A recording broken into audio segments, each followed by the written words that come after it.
Hi friends, ಹೇಗಿದ್ದೀರಾ?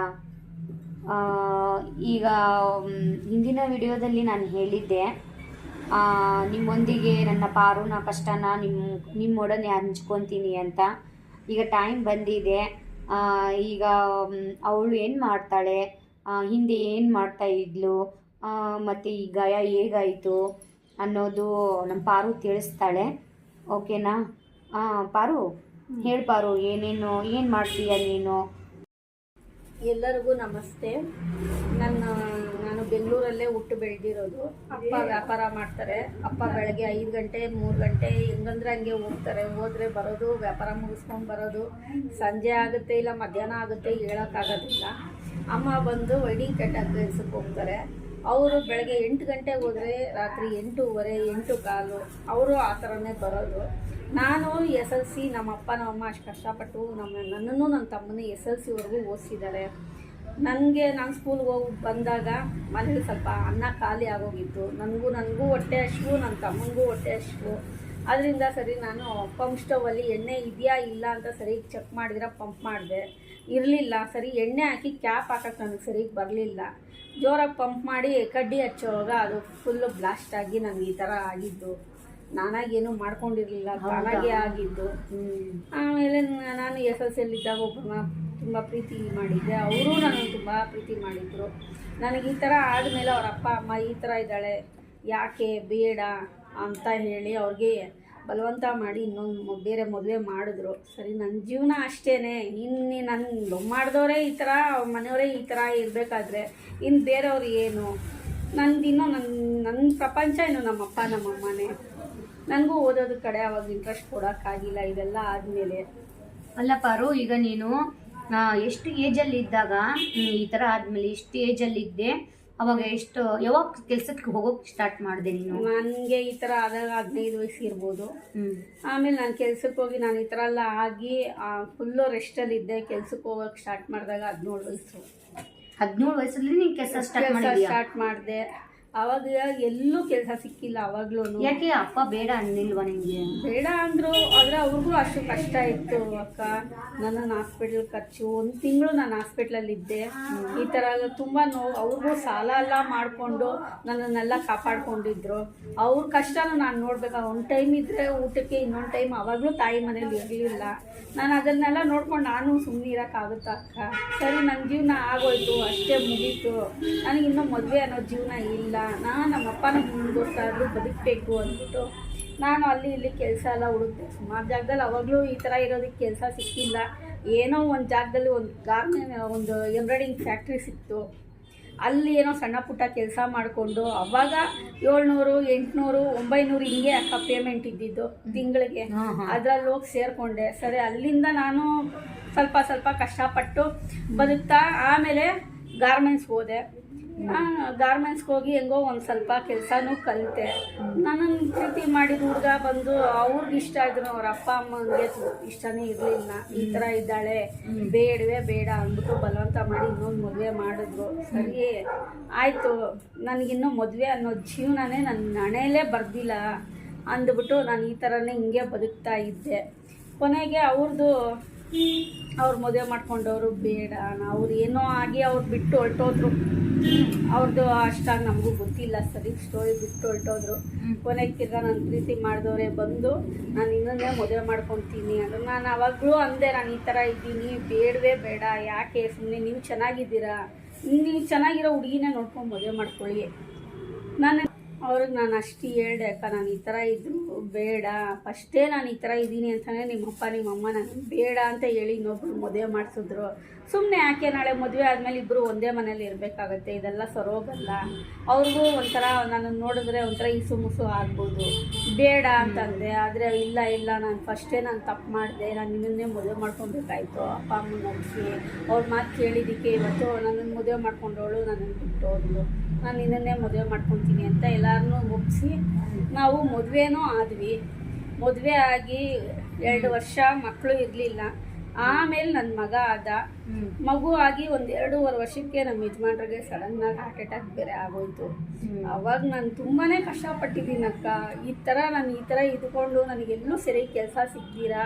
ಗಾರ್ಮೆಂಟ್ಸ್ಗೇನೋ ಅವಾಗ ಹೋಗ್ತಿದ್ದೆ, ಇವಾಗ ಮುಂಚಿನ ಥರ ಗಾರ್ಮೆಂಟ್ಸ್ಗಳು ಇಲ್ಲಕ್ಕ. ಹೋದರೆ ಪೀಸ್ ವರ್ಕ್ ಮಾಡಬೇಕು, ಎಲ್ಲೂ ಸರಿ ಕೆಲಸ ಸಿಗ್ದಿರ ನಾನು ನಮ್ಮ ಯಜಮಾನ್ರಿಗೆ, ನಮ್ಮ ಅತ್ತೆ ಮಾವನಿಗೆ ಏನೂ ಸಪೋರ್ಟ್ ಮಾಡೋಕ್ಕಾಗ್ತಿರ್ಲಿಲ್ಲ. ನಮ್ಮ ಅತ್ತೆ ಮಾವನು ತುಂಬ ವಯಸ್ಸಾಗಿ ಇರೋರಲ್ಲ, ತುಂಬ ವಯಸ್ಸಾಗಿರೋರೆ. ಅವ್ರಿಗೂ 60 ಮೇಲೆ. ಮಾವ ಏನು ಕೆಲಸ ಮಾಡಲ್ಲ? ಇಲ್ಲಕ್ಕ. ನಿಮ್ಮ ಅತ್ತೆ ಅವರು ಹೋಟ್ಲಲ್ಲಿ ಸಾಮಾನು ತೊಳೆಯೋಕೆ ಹೋಗ್ತಾರೆ, ಬಾಕ್ಲಲ್ಲಿ ರಂಗೋಲಿ ಹಾಕಕ್ಕೆ ಎಲ್ಲ. ಏನು ಎಷ್ಟು ಗಂಟೆಗೆ ಹೋಗ್ತಾರೆ ರಂಗೋಲಿ? ಬೆಳಿಗ್ಗೆ 6 ಗಂಟೆ 5:30 ಹೋಗ್ತಾರಕ್ಕ. ಎಷ್ಟು ಮನೆ ಮಾಡ್ತಾರೆ ನಿಮ್ಮ ಅತ್ತೆ? 3 ಮನೆ 4 ಮನೆ ಮಾಡ್ತಾರಕ್ಕ. ಎಷ್ಟು ಏಜು ಅವ್ರಿಗಾಗಿದೆ ಅಕ್ಕ, ಒಂದು 62 ಆಗಿದೆ. ನಮ್ಮ ಮಾವನ್ಗೆ 65 ಮೇಲಾಗಿದೆ. ಹೌದಾ? ನಮ್ಮ ಮಾವನ್ಗೆ ಒಂಥರ ಲೈಟ್ ಒಂಥರ ಏನೋ ಅಂತಾರೆ ಫಿಟ್ಸ್ ತರ, ಸ್ಲೋಪ್ ತರ, ಕೈ ಕಾಲು ಸರಿಗೆ ಬರಲ್ಲ ಆ ತರ ಅಂತಾರಲ್ಲಕ್ಕ, ಆ ತರ ಇದೆ ಅವ್ರಿಗೆ. ಟ್ರೀಟ್ಮೆಂಟ್ ಕೊಡ್ಸಿದ್ವಿ ಗೌರ್ಮೆಂಟ್ ಹಾಸ್ಪಿಟ್ಲಲ್ಲಿ. ಪ್ರೈವೇಟಲ್ಲೆಲ್ಲ ನಮ್ಗೆ ಟ್ರೀಟ್ಮೆಂಟ್ ಕೊಡ್ಸೋ ಶಕ್ತಿ ಇಲ್ಲ. ಅದಕ್ಕೆ ಏನೋ ನಮ್ಮ ಜೀವನ ನಡೀತಾ ಇದೆ. ನಮ್ಮ ಯಜಮಾನ್ರು ಲೂಮ್ಸು ಮಗ್ಗ ಬಿಡೋದು, ಅವ್ರದ್ದು ಇವಾಗ ಏನು ಇಲ್ಲಕ್ಕ. ಎಲ್ಲಕ್ಕ ಎಲ್ಲಿ ಹುಡುಗಿರೆಲ್ಲ ಇವಾಗ ಸೀರೆನೇ ಉಡೋದಿಲ್ಲ. ಎಲ್ಲಿ ನಾನು ಇನ್ನೊಬ್ಬರ ಬಗ್ಗೆ ಏನಕ್ಕ ಹೇಳೋದು, ನಾನೇ ಸೀರೆ ಉಡಲ್ಲ. ಸೀರೆ ಉಟ್ಕೊಂಡು ಹೋದ್ರೆ ಮನೆ ಕೆಲಸ ಮಾಡೋಕ್ಕಾಗೋದು. ಸರಿ, ನಾನು ಎಲ್ಲಾದ್ರೂ ಕೆಲಸ ಸಿಕ್ಕಿದ್ರೆ ಬೇರೆ ಎಲ್ಲಾದ್ರೂ ಹೋಗಿ ಮಾಡೋಣ ಅಂತ ಎಲ್ಲ ಜಾಗದಲ್ಲೂ ನೋಡಿದೆ. ಒಂದು ಮನೆಗೆ ನಿಮ್ಗೆ ಎಷ್ಟು ಕೊಡ್ತಾರೆ ಪಾತ್ರೆ? ಏನು 2.5 1.5. ಏನ್ ಪಾರು ಇಷ್ಟು ಕಡಿಮೆ? ಏನಕ್ಕ ಮಾಡೋದು? ಎಷ್ಟು ಮನೆ ಮಾಡ್ತೀಯ ನೀನು? 4 ಮನೆ ಮಾಡ್ತೀನಕ್ಕ. 4 ಮನೆ ಮಾಡಿದ್ರು ನನ್ಗೆ 7:30 8 ಬಂದ್ರೆ ನನಗೆ ದೊಡ್ಡ ವಿಷಯ ಆಗುತ್ತೆ. ರಂಗೋಲಿ ಬಿಡೋಕ್ ಹೋಗ್ತಿದೀಯಲ್ಲ, ಎಷ್ಟು ಗಂಟೆಗೆ ಎದ್ದು ಹೋಗ್ತೀಯ ನೀನು? 5 ಮನೆ ಮಾಡ್ತೀಯ? ರಂಗೋಲಿ ಬಿಡಕ್ಕೆ 2 ಮನೆ ಬಾಕ್ಲಿಗೆ ಹೋಗ್ತೀನಕ್ಕ. ಎಲ್ಲ ಅದೊಂದು 500 ತಿಂಗಳಿಗೆ 500? ಹೌದಕ್ಕ, 500 ರೂಪಾಯಿ. ಯಾಕೆ ಬೇರೆ ನೀವು ಕೆಲಸ ಹುಡುಕ್ಬೇಕಿತ್ತಲ್ಲ? ಹುಡುಕದೆ ಅಕ್ಕ, ಹುಡುಕ್ತೀರಾ ಏನೂ ಇಲ್ಲ. ಎಲ್ಲ ಜಾಗದಲ್ಲೂ ಹುಡುಕಿದ್ದೀನಿ. ಒಂದು ಕಾಲೇಜಲ್ಲಿ ಹೋಗಿ ರಿಸ್ಯೂಮ್ ಕೊಟ್ಟು ಕೆಲಸ ಹುಡುಕಿದೆ. ಯಾಕಂದ್ರೆ ಅಲ್ಲಿ ಪೇಮೆಂಟ್ ಜಾಸ್ತಿ ಇದೆ. ನಮ್ಮಂಥವ್ರಿಗೆ ಕೆಲಸ ಸಿಗ್ಬೋದೇನೋ, ಆ ಪೇಮೆಂಟ್ ಸಿಕ್ಕಿದ್ರೆ ನಮ್ಮ ಅತ್ತೆ ಮಾವನಿಗೆ, ನಮ್ಮ ಯಜಮಾನ್ರಿಗೆಲ್ಲ ಹೆಲ್ಪ್ ಆಗುತ್ತೆ ಅಂತ ನಾನು ತುಂಬ ಆಸೆ ಪಟ್ಟು ಓದೆ. ಏನು ಕೆಲಸ ಏನಿಲ್ಲಕ್ಕ, ನಾನು ಓದಿರೋದೇ SLC. ಅವ್ರು ಕೆಲಸ ಕೊಡ್ತೀನಿ ಅಂದಿದ್ದು ಹೌಸ್ ಕೀಪಿಂಗ್ ಕೆಲಸ, ಕಸ ಗುಡಿಸಿ ಒರೆಸೋದು, ಬಾತ್ರೂಮ್ ತೊಳೆಯೋದು. ಇಂಥ ಕೆಲಸಕ್ಕೆ ರಿಸ್ಯೂಮ್ ಕೊಡಿ, ಇಂಟರ್ವ್ಯೂ ಕರಿತೀನಿ ಅಂತ ಅಂದ್ರಕ್ಕ. ಅಯ್ಯೋ, ಅಂತ 10 ಕೆಲ್ಸಕ್ಕೂ ಇಂಟರ್ವ್ಯೂ ಇಟ್ಟಿದಾರ? ಇದಕ್ಕೂ ಇಂಟರ್ವ್ಯೂ ಇಟ್ಟಿದ್ದಾರೆ. ಹೋಗಿ ಇಂಟರ್ವ್ಯೂ ಒಂದ್ಸತಿ ಅಟೆಂಡ್ ಮಾಡಿದೆ. ನಿನ್ನ ಯಜಮಾನ್ರು ಕೆಲ್ಸಕ್ಕೆ ಹೋಗ್ತಾರಲ್ಲಮ್ಮ, ನೀನು ಯಾಕಮ್ಮ ಕೆಲ್ಸಕ್ಕೆ ಬರ್ತೀಯಾ, ಕೆಲಸ ಯಾಕೆ ಹುಡುಕ್ತೀಯಾ ಅಂದರು. ನಾನು ಆವಾಗ ಅವ್ರ ಹತ್ರ ಎಲ್ಲ ಮನ್ಸು ಬಿಚ್ಚಿ ಹೇಳಿದ್ದೀನಿ, ಈ ಥರ ನಮ್ಮ ಯಜಮಾನ್ರಿಗೆ ಹಾರ್ಟ್ ಅಟ್ಯಾಕ್ ಆಯಿತು, ಅವ್ರಿಗೆ ಎಲ್ಲೋ ಸರಿಗೆ ಇವಾಗ ಕೆಲಸ ಆಗ್ತಿಲ್ಲ. ಅಷ್ಟು ನೀನು ಹೇಳಿದ್ರು ಕೂಡ ಆ ಮನುಷ್ಯನ ಕರುಣೆ ಮಾತ್ರ ಬರಲಿಲ್ಲ? ಇಲ್ಲಕ್ಕ, ಅವರು ಸೇರಿಸ್ಕೊಂಡು ಒಂದ್ಸತಿ ಹೋಗಿ ಇಂಟರ್ವ್ಯೂ. ಇಲ್ಲಮ್ಮ, ಫಸ್ಟ್ ಅವರು ತುಂಬ ಹುಮ್ಮಸ್ಸಲ್ಲಿ ಹೇಳಿದ್ರು, ಇಲ್ಲಮ್ಮ ನೀನು ಚೆನ್ನಾಗಿ ಹೇಳಿದ್ಯಾ, ನಾನು ನಿಮ್ಮ ಕೆಲ್ಸಕ್ಕೆ ತೊಗೊತೀನಿ, ನಿಮ್ಮಂಥವ್ರು ಬೇಕು ಅಂತೆಲ್ಲ ಫಸ್ಟ್ ಹೇಳಿದ್ರು. ಆಮೇಲೆ ನಾನು ಇನ್ನೊಂದು 3 ದಿನದಲ್ಲೇ ನಿಮ್ಗೆ ಫೋನ್ ಬರುತ್ತಮ್ಮ ಅಂತ ಹೇಳಿದರು. ಸರಿ ಬರ್ಬೋದೇನಂತ ನಾನು ಬಂದು ತುಂಬ ಕಾಯ್ತಿದ್ದೆ. ಆಮೇಲೆ ಗೊತ್ತಾಯಿತು, ಇಲ್ಲ ನನಗೆ ಫೋನ್ ಬಂದಿಲ್ಲ, ಬೇರೆಯವ್ರನ್ನ ಕೆಲ್ಸಕ್ಕೆ ತೊಗೊಂಡಿದ್ದಾರೆ ಅಂತ. ತರ್ಗ ಇನ್ನೊಂದ್ಸತಿ ನಾನು ಅಲ್ಲೇ ಇಂಟರ್ವ್ಯೂಗೆ ಅಟೆಂಡ್ ಮಾಡಿದೆ. ಯಾಕಂದರೆ ನನಗೆ ಒಂದು ಗಂಡು ಮಗು ಇದೆ ಅಕ್ಕ, ಅವನ್ನ ಓದಿಸ್ಕೊಳ್ಳೋಕ್ಕೂ ಹೆಲ್ಪ್ ಆಗುತ್ತೆ, ಓದಿಸ್ಕೊಬೋದು. ಅಲ್ಲೇ ಏನಾದರೂ ಕಾಡಿ ಬೇಡಿ ಅಂದ್ಬಿಟ್ಟು ನಾನು ತಿರ್ಗಾ ಅಲ್ಲೇ ಇಂಟರ್ವ್ಯೂ ಅಟೆಂಡ್ ಮಾಡಿದೆ. ಕಾಡಿ ಬೇಡಿ ತಿರ್ಗಾ ಅಲ್ಲೇ ಓದಿಸ್ಕೊಬೋದು ಅಂತ ತಿರ್ಗಾ ನಾನು ಅಲ್ಲೇ ಇಂಟರ್ವ್ಯೂಗೆ ರೆಡಿ ಮಾಡಿದೆ. ತಿರ್ಗಾ ರಿಸ್ಯೂಮ್ ಕೊಟ್ಟು ತಿರ್ಗಾ ಇಂಟರ್ವ್ಯೂಗೆ ಹೋದೆ. ಅವಾಗ ಕೇಳಿದ್ರು, ಅವಾಗ ಒಂದ್ಸತಿ ಇಂಟರ್ವ್ಯೂಗೆ ಬಂದಿದ್ದೆ ಅಲ್ಲಮ್ಮ? ಹ್ಞೂ ಸರ್ ಬಂದಿದ್ದೆ ಅಂತ ಅಂದೆ. ಹ್ಞೂನಮ್ಮ ಕರಿತೀನಿ ಅಂತಂದರು. ಹೌದು ಕರೆಯೋವಾಗ ಏನಂತ ಹೇಳಿದ್ರು, 2 ಶಿಫ್ಟ್ ಇದೆ ಅಮ್ಮ, 3 ಶಿಫ್ಟ್ ಇದೆ ಅಮ್ಮ, ಬೆಳಗ್ಗೆ 6 ಗಂಟೆಗೆ ಕೆಲ್ಸಕ್ಕೆ ಬರ್ತೀಯಾ ಅಂದರು. ಹ್ಞೂ ಸರ್ ಬರ್ತೀನಿ ಅಂತ ಅಂದೆ. 9 ಗಂಟೆ ಆಗುತ್ತಮ್ಮ, ಸೆಕೆಂಡ್ ಶಿಫ್ಟ್ ಇದ್ದರೆ ಮಾಡ್ತೀಯಾ ಅಂದರು. ಹ್ಞೂ ಸರ್ ಮಾಡ್ತೀನಿ ಅಂತಲೂ ಅಂದಿದ್ದೆ. ಎಲ್ಲ ಬಂದು ನೀನೇ ಎಲ್ಲ ಕ್ಲೀನ್ ಮಾಡಿಬಿಟ್ಟು ಲಾಸ್ಟಲ್ಲಿ ಬೀಗ ಹಾಕ್ಕೊಂಡು ಹೋಗೋ ಕೆಲಸನ ನಿನಗೆ ಕೊಡ್ತೀನಮ್ಮ, ಮಾಡ್ತೀಯಾ ಅಂದರು. ಹ್ಞೂ ಸರ್ ಮಾಡ್ತೀನಿ ಅಂತ. ಮನೆ ಎಲ್ಲಿರೋದು ಎಲ್ಲ ಕೇಳಿದ್ರಕ್ಕ. ಎಲ್ಲದಕ್ಕೂ ನಾನು ಒಂದು ಧೈರ್ಯವಾಗಿ ಉತ್ತರ ಕೊಟ್ಟೆ. ಆದರೆ ಕೊನೆಗೂ ಅವರು ಆಮೇಲೆ ಗೊತ್ತಾಯ್ತಕ್ಕ ನಾನು ಈ ಥರ ಇದ್ದೀನಿ ಅಂತ. ಇದು ಈ ಬಾತ್ರೂಮ್ ತೊಳೆಯೋದಕ್ಕೂ, ಕಸ ಗುಡಿಸಿ ಒರೆಸೋದಕ್ಕೂ ಇಂಥ ನಮ್ಮಂಥವ್ರು ಹೋಗಿ ಕೆಲಸ ಮಾಡೋಕ್ಕಾಗಲ್ಲ ಅಂದರೆ ನಮ್ಮಂಥವ್ರ ಗತಿ ಎಲ್ಲ ಏನಕ್ಕ ಆಗಬೇಕು? ಇದು ನಾನೇನು ಬೇಕು ಅಂತ ಮಾಡ್ಕೊಂಡಿಲ್ಲ, ಒಂದು ಆಕ್ಸಿಡೆಂಟ್ ಥರ ಆಗಿದ್ದು. ಸತ್ತೋಗಿದ್ರು ಪರವಾಗಿಲ್ಲ ಅಕ್ಕ, ಜೀವ ಸಹಿತ ಇದೀನಲ್ಲ, ಜೀವ ಸಹಿತ ಇರೋದಕ್ಕೆ ನಾನು ಹೊಟ್ಟೆ ಪಾಡಿಗೆ ನಾನು ಏನೋ ಒಂದು ಕೆಲಸ ಮಾಡಬೇಕು, ಆ ಮಗುನ ನಾನು ಬೆಳೆಸ್ಬೇಕು, ನನ್ನ ಮಗ ಇದ್ದಾನೆ ಅವನು ಓದಿಸ್ಬೇಕು. ಈ ಜೀವ ನನ್ನ ಮಗನಿಗೋಸ್ಕರ ಇವಾಗ ನಾನು ತುಂಬ ಕಾಪಾಡ್ಕೊಂಡಿದ್ದೀನಕ್ಕ. ಏನಿಲ್ಲ ಅಂದರೆ ನಾನು ಯಾವಾಗಲೂ ಹೋಗ್ಬಿಡ್ಬೋದಾಯ್ತು. ನನ್ನನ್ನು ನಂಬಿ ನನ್ನ ಮಗ ಇದ್ದಾನೆ, ಅವನ್ನ ಓದಿಸ್ಬೇಕು, ನಾನು ಅವನ್ನ ಬೆಳೆಸ್ಬೇಕಲ್ಲಕ್ಕ. ಅದಕ್ಕೋಸ್ಕರ ನಾನೆಲ್ಲ ಟ್ರೈ ಮಾಡಿದೆ, ಎಲ್ಲೂ ಸಿಕ್ಕಿಲ್ಲ. ಏನೋ ಇವಾಗ ಸಿಕ್ಕಿರೋ ಮನೆ ಕೆಲಸನೆಲ್ಲ ಮಾಡ್ತಾಯಿದ್ದೀನಿ. ಒಂದು ಟೈಮು ಊಟಕ್ಕೂ ಇರಲ್ಲ, ರೇಷನೂ ಇರಲ್ಲ ಮನೆಯಲ್ಲಿ. ಏನು ಮಕ್ಕ ಮಾಡೋದು? ನನ್ನ ಮಗ ಅಲ್ಲಿ ಇಲ್ಲಿ ಎಲ್ಲರೂ ಮಕ್ಕಳು ಅದು ಇದು ತಿಂತಿದ್ರೆ ನನ್ನ ಮಗ ಅಮ್ಮ ನನಗೆ ಅದು ಬೇಕು ಅಂತಾರೆ. ನನಗೆ ಅವಾಗ ಕಣ್ಣಲ್ಲಿ ನೀರು ಬರುತ್ತಕ್ಕ. ನಮಗೆ ಅವ್ರಿಗೆ ಏನು ಕೊಡ್ಸಕ್ಕೂ ನನ್ನ ಕೈಗಾಗ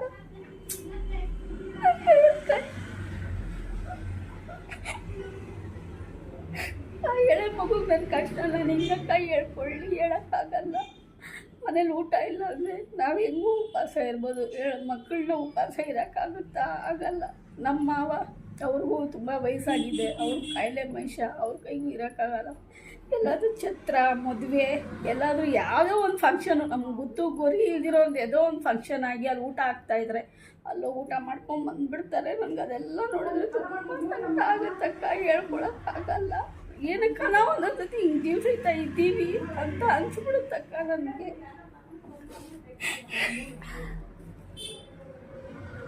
ಸುಮ್ಮನಿರು ಪಾರು, ನನಗೂ ಅಳು ಬರ್ತಾ ಇದೆ. ನಿನ್ನಿಷ್ಟು ಸುಮ್ಮನಿರು.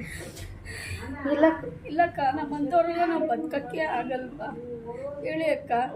ಏನು ಕೆಲಸ ಮಾಡಿ ಬದುಕಬೇಕು? ಇವಾಗ ಏನೋ ಕಮ್ಮಿ ಸಂಬಳ, ಮನೆ ಕೆಲಸ ಇದನ್ನು ಬಿಟ್ಬಿಟ್ರೆ ನನಗಿನ್ನೇನು ಸಿಗುತ್ತೆ ಅಂತ ಮಾಡ್ತಾಯಿದ್ದೀನಿ. ಕೆಲಸಕ್ಕೆ ಎಲ್ಲಿ ಹುಡ್ಕೊಂಡೋದ್ರು ಇವಳು ಹಿಂಗಿದ್ದಾಳಲ್ಲ, ಏನು ಕೆಲಸ ಮಾಡ್ತಾಳೆ ಅಂತ ನೋಡ್ತಾರೆ ಅಕ್ಕ. ನಾನು ಕೆಲಸ ಕೊಟ್ಟರೆ ಕೆಲಸ ಮಾಡಿ ತೋರಿಸ್ತೀನಿ, ಆದರೆ ಮಾಡತಾಳ ಅನ್ನೋದನ್ನ ಮಾತ್ರ ಯಾರು ಹಿಂಗಿದ್ದಾಳೆ ಅಂತ ನೋಡ್ತಾರೆ, ರೂಪ ನೋಡ್ತಾರೆ ಹೊರತು ಕೆಲಸ ಏನು ಮಾಡ್ತಾಳೆ ಅಂತ ಯಾರು ನೋಡ್ತಾನೇ ಇಲ್ಲ. ನಾನು ತಿಂಗಳೆಲ್ಲ ದುಡಿದ್ರು ಅಮ್ಮಮ್ಮ ಅಂದರೆ 7ರಿಂದ 8 ಒಳಗಡೆ ನಾನು ದುಡಿತೀನಿ. ಒಂದು 10-15 ಬರಲ್ಲ ನನ್ನ ಮನೆ ನಡೆಸೋದಕ್ಕೆ. ನಾನು ಹೆಂಗೆ ಬದುಕಬೇಕು ಹೇಳಿ ಅಕ್ಕ? ಯಾರು ಏನು ಕೆಲಸ ಕರೆದ್ರೂ ಓಡೋಗ್ತೀನಿ. ಬಂದರೆ ಒಂದು 100 ರೂಪಾಯಿ ಬರಲಿ ಬಿಡು, ನನ್ನ ಮಗು ಖರ್ಚಿಗಾಗುತ್ತೆ, ಒಂದು ಹಾಲಿಗಾಗುತ್ತೆ, ಮನೆಗೆ ಏನಕ್ಕೋ ಒಂದಕ್ಕಾಗುತ್ತೆ ಅಂತ ಓಡೋಗಿ ನಾನು ಮಾಡ್ಕೊಂಡು ಬರ್ತೀನಿ. ಇವತ್ತು ನಾನು ಕೆಲಸಕ್ಕೆ ಅಂತ ಕರೆದಿರೋದು, ಅದು ಪಾರ್ಲರಲ್ಲಿ ನೀವು ಮಾತ್ರನೇ ಅಕ್ಕ, ಇನ್ಯಾರೂ ಕರೆದಿಲ್ಲ.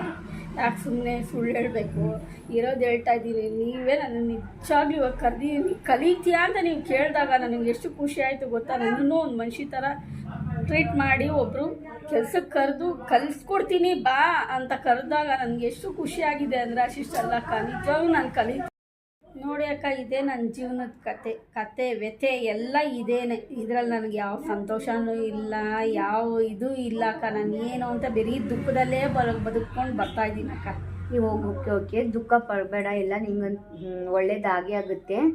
ನಿಮ್ಮ ಅತ್ತೆ ನಿಮ್ಮ ಅವ್ರದ್ದು ಪೆನ್ಷನ್ ಬರುತ್ತಲ್ವಾ? ಹ್ಞೂನಕ್ಕ, ಅವ್ರದ್ದು ಪಿಂಚಣಿ ಬರುತ್ತೆ. ಬರೋದ್ರಿಂದನೇ ಒಂದು ಸ್ವಲ್ಪ ಹಂಗೋ ಹಿಂಗೋ ನಮಗೆ ಮನೆ ಬಾಡಿಗೆ ರೇಷನ್ನು ಅಂತ. ನಮ್ಮ ಅತ್ತೆ ಸ್ವಲ್ಪ ತುಂಬ ಅವಾಗೆಲ್ಲ ಮದುವೆಗೆ ಮುಂಚೆ ಅವಳು ಹಂಗಿದ್ದಾಳೆ ಬೇಡ ಅಂತ ಹೇಳಿ ಬೇರೆ ಮದುವೆ ಮಾಡಿದ್ರು. ನಾನು ಮದುವೆ ಮಾಡ್ಕೊಂಡು ಬಂದಮೇಲೆ ನಾನು ಏನು ಅಂತ ಅರ್ಥ ಮಾಡ್ಕೊಂಡು ಇವಾಗ ಎಲ್ಲದರಲ್ಲೂ ಅಡ್ಜಸ್ಟ್ ಆಗಿದ್ದಾರೆ. ನಿಜವಾಗ್ಲೂ ನಮ್ಮ ಅತ್ತೆ ತುಂಬ ಒಳ್ಳೆಯವರು. ಅವರು ಎಲ್ಲದರಲ್ಲೂ ನನಗೆ ಸಪೋರ್ಟ್ ಮಾಡ್ತಾರೆ. ಅಪ್ಪ ಏನು ಹೆಲ್ಪ್ ಮಾಡಲ್ವಾ ಹೇಳಿದ್ರೆ? ಏಲಕ್ಕ ಮಾಡತ್ತೆ ಪಾಪ, ಅವರೇ ವ್ಯಾಪಾರ ಮಾಡಿಕೊಂಡು ಅವ್ರಿಗೆ ಒಂದು ಟೈಮ್ ಇದ್ದರೆ ಇನ್ನೊಂದು ಟೈಮ್ ಇರಲ್ಲ. ನನ್ನ ಕಷ್ಟ ನೋಗಿ ಅವ್ರ ಹತ್ರ ನಾನು ಇವತ್ತವರೆಗೂ ನಾನು ಹೇಳ್ಕೊಂಡಿಲ್ಲಕ್ಕ. ಅವ್ರಿಗೆ ನಾನು ಅಷ್ಟೇ ತುಂಬ ಕಷ್ಟ ಕೊಟ್ಟು ನಾನು ಈ ಸೈಡ್ ಬಂದ್ಬಿಟ್ಟಿದ್ದೀನಿ ಮದುವೆ ಮಾಡಿಕೊಂಡು.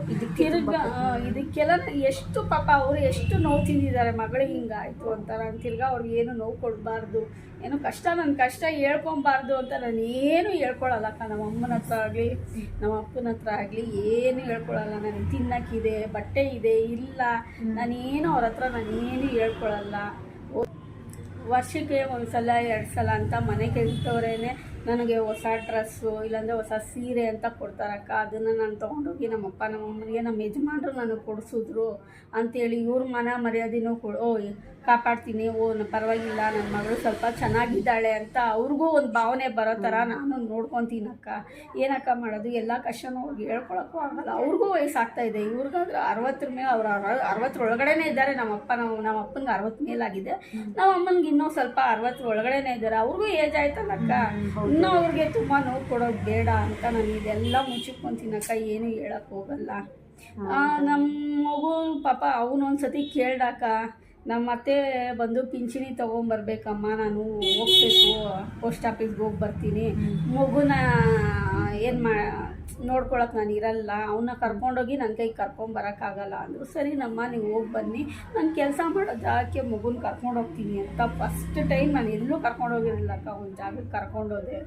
ಅದು ನನ್ನ ಮಗು ನನಗೆ ನೋಡ್ಬಿಟ್ಟು ಅಮ್ಮ ಇದೆಲ್ಲ ನೀನು ಒಬ್ಬಳೇ ಕ್ಲೀನ್ ಮಾಡಬೇಕಮ್ಮ ಅಂತ ನನಗೆ ಕೇಳಿದಾಗ ನನಗೆ ಹೊಟ್ಟೆಲ್ಲ ಉರ್ದೋಯ್ತಕ್ಕ. ನನ್ನ ಕಷ್ಟ ಇವಾಗಲೇ ಆ ಮಗು ನನಗೆ ಅರ್ಥ ಮಾಡ್ಕೊತಾ ಇದೆಯಲ್ಲಮ್ಮ, ನಿನಗೆ ಎಷ್ಟು ಕಷ್ಟ ಆಗಲ್ಲಮ್ಮ ಅಂತ ನನ್ನ ಮಗ ನನಗೆ ಕೇಳೋವಾಗ ಒಳ್ಳೆ ಕಲ್ಲೆಲ್ಲ ಕಿತ್ತು ಬಂದಂಗೆ ಆಗೋಯ್ತಕ್ಕ. ನಿಜವಾಗ್ಲೂ ನನಗೆ ಅಷ್ಟು ನೋವಾಗೋಯ್ತು. ಆ ಮಗು ಇವಾಗಲೇ ನನ್ನ ಕಷ್ಟ ನೋಡೋ ಥರ ಆಗೈತಿ. ಆ ಮಗುಗೆ ಏನಕ್ಕಾಗುತ್ತೆ ಈ ಪ್ರಪಂಚದ ಬಗ್ಗೆ? ದೇವ್ರು ನನಗೂ ಕಷ್ಟ ಕೊಟ್ಟಿವೆ, ನನ್ನ ಕಷ್ಟನ ನನ್ನ ಮಗನಿಗೂ ತೋರಿಸೋ ಥರ ಆಗ್ಬಿಡ್ತಲ್ಲ ಅಕ್ಕ. ಅದಕ್ಕೊಂದು ಖುಷಿನೂ ನನಗೆ ಕೊಟ್ಟಿಲ್ಲ. ಅದು ಕೇಳಿದ್ದು ನಾನು ಕೊಡ್ಸೋಕ್ಕೂ ನನ್ನ ಕೈಗೆ ಯೋಗ್ಯತೆ ಇಲ್ದಿರ ಇದ್ದೀನಿ. ಈ ಏನಕ್ಕ ಅಂಥ ಜೀವನ ನಂದು. ಇಂಥವ್ರೆಲ್ಲ ನಮ್ಮ ನಿಜ ನಮಗೆ ಇಂಥ ಭಗವಂತ ನಮ್ಮಂಥವ್ರನ್ನೆಲ್ಲ ಭೂಮಿ ಮೇಲೆ ಇಡಲೇಬಾರ್ದಕ್ಕ. ಏನಾದರೂ ಆಯ್ತಾ ಕರ್ಕೊಂಡು ಹೋಗ್ಬಿಡ್ಬೇಕು. ಆ ಥರ ಮಾತಾಡಬೇಡ ಸುಮ್ಮನಿರು, ಎಲ್ಲ ಒಳ್ಳೇದ. Sorry friends.